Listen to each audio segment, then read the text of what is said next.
memaksimalkan kesehatan kita, memaksimalkan keimanan kita, dan memaksimalkan ketakwaan kita kepada Allah, sehingga proses puasa ini menjadi sesuatu yang baik dari semua sisi manusia. Kesehatan, ketakwaan, maupun dari sisi kesehatan yang lain. Barangkali demikian. Ada yang lebih menarik lagi, Ustaz Rois. Oh ya.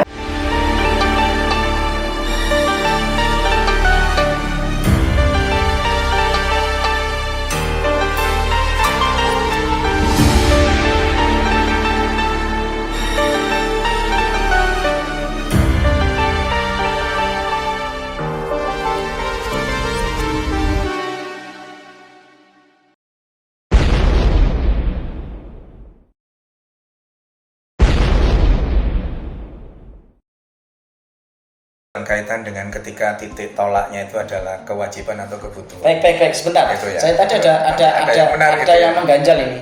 Ketika itu ada titik tolak, mungkin ada keterangan lain. Mengapa harus dibayar 30 hari? Kan ini kan puasa ini kan nilainya itu berlimpah-limpah, bahkan suatu hari Rasulullah itu jika pun boleh, aku ingin berpuasa 1 tahun. Harus batasi itu 30 hari. Kalau 40 hari nggak boleh dong. Betul. Dalam tataran medis, selama 1 tahun itu yang dibutuhkan itu 29 atau 30. Kemudian kalau kita mau menjaga fisik kita menjadi lebih baik lagi, kita tambahi dengan puasa Senin Kamis. Kita tambahi dengan Ayyamul Bid. Silahkan. Karena itu memang waktunya untuk meregenerasi sel itu. Apakah kemudian langsung secara 40 hari dalam tataran medis? Tidak masalah. Dalam tataran medis. Dalam tataran kemudian syariat. Kita bicara syariat, ada enggak tuntunannya kan seperti itu ya, karena memang ada, ini bagian daripada ibadah manto itu. Nah, jadi kalau medis tidak masalah, puasa 40 hari dilanjutkan gitu misalkan ya bagi tataran medis tambah 6 hari bisa proses awal itu bisa lebih baik, apalagi tambah dengan Senin Kamis dan Ayyamul Bid itu. Nah, yang menarik Ustaz Rois, ketika kemudian titik tolak yang kewajiban atau kebutuhan ini itu kita tarik ke dalam berbagai macam pertanyaan-pertanyaan yang akan timbul di masyarakat. Misal masyarakat itu dengan seorang wanita hamil, usia kehamilannya 6 bulan, usia ibunya itu calon ibunya taruhlah 40 tahun gitu ya misalkan ya. Umur resiko tinggi. Enggak juga, umur biasa saja. Umur 35 misalkan ya. Umur 35, hamil anak pertama, usia kehamilan 6 bulan. Pertanyaannya selalu muncul. Dok, apakah kondisi seperti ini wajib dia berpuasa? Ya, kayak alasannya gitu. Gak poso, Dok. Baik. Kalau saya tanya, yang seperti ini wajib puasa enggak? Jawabannya pasti akan banyak. Bingung. Wajib enggak ya? Kan itu masuk sakit enggak ya? Itu gimana kondisi bayinya dan seterusnya. Tapi kalau saya rubah pertanyaannya, dengan kondisi seperti itu, orang ini boleh puasa enggak? Boleh, Dok. Boleh. Iya, boleh. Ketika orang ini wajib sholat enggak, wajib puasa enggak, itu pertanyaannya bahwa puasa ini dianggap sebagai kewajiban. Betul. Tapi begitu pertanyaannya dirubah, boleh puasa enggak? Boleh. Karena memang itu titik tolaknya. Ketika puasa itu dianggap sebagai sebuah kewajiban, maka tanda kutip, mohon maaf ya, orang yang bertanya ini mencari alasan untuk dapat pembenaran bahwa boleh nggak puasa. Maksudnya nggak wajib puasa, gitu ya. Tetapi ketika kemudian dia beranggapan bahwa puasa ini sebagai sebuah kebutuhan, pertanyaannya dia, aku poso, apa ini? Gitu. Pintu masuknya bahwa keinginan untuk berpuasa karena beranggapan sebagai sebuah kebutuhan. Sampai ada satu kondisi yang memang tidak membolehkan dia puasa. Tetapi bahwa mindset saya ini butuh puasa, itu yang dipentingkan. Itu yang dipentingkan itu. Jadi beberapa case memang ya mungkin terutama, mohon maaf, mungkin keimanannya mungkin masih sedang berproses ya. Berproses ya. Sehingga kemudian ya apa caranya kamu cegah puasa karena merasa bagian puasa itu bagian sesuatu yang memberatkan. Mungkin bisa jadi karena memang menganggap puasa sebagai satu kewajiban. Padahal sesungguhnya tubuh kita sedang membutuhkan puasa itu. Sehingga mari kita pahamkan. Ya apa nak puasa? Karena justru mungkin puasa itu lebih baik bagimu kan begitu. Betul, ini harus disebarkan bahwa puasa itu jangan pernah dianggap sebagai sebuah kewajiban.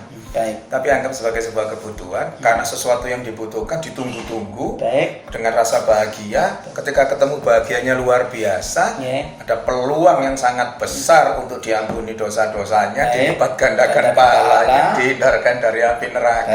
Ini momen penting dalam konteks kesehatan kita. Ini momen kesempatan yang luar biasa untuk tubuh kita memperbaiki diri. Sehingga kemudian bahwa jika Dok, bagi ibu hamil, saya sampai blank saja Dok. Pendengar penjelasan tadi Dok. Bagi ibu hamil, jawaban dari pertanyaan apakah saya boleh berpuasa atau tidak itu sangat tergantung pada kondisi. Saya paham. Mari kita sarankan, kita arahkan kepada para ibu hamil untuk berpuasa sampai ada alasan udzur tertentu sehingga tidak membolehkan ikut berpuasa secara syar'i maupun medis. Begitu ini yang catatannya.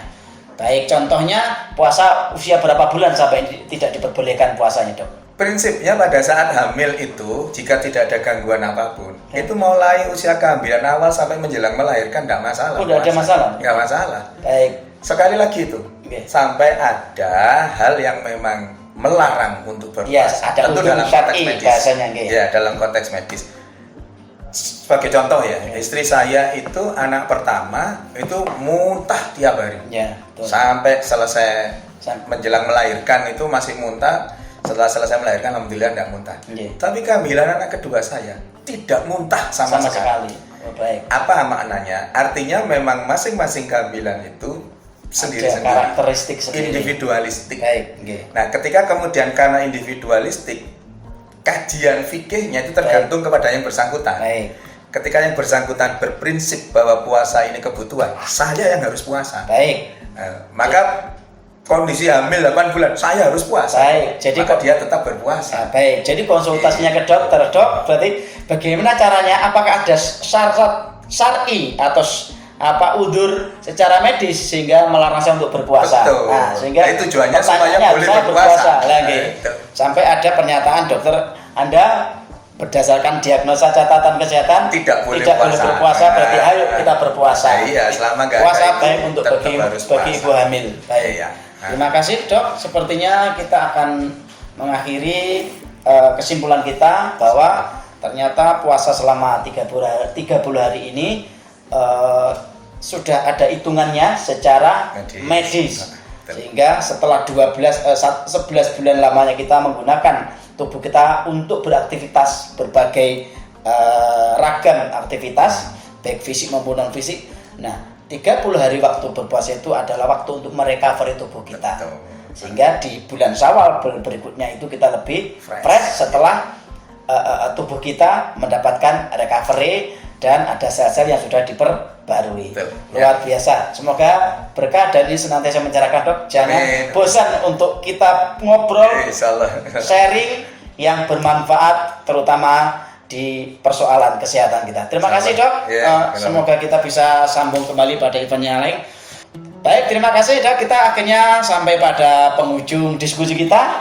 Dan seperti biasa kita teriakkan, kita tegaskan tentang tagline zakat kita, tentang tagline Lazismu Jawa Timur, yakni zakat untuk negeri. Terima kasih. Saya Muhammad Roisudin. Saya Dr. Catur Priamudemkes. Terima kasih atas segala perhatian. Mohon maaf atas segala kekurangan. Walafumikum. Assalamualaikum warahmatullahi wabarakatuh. Waalaikumsalam.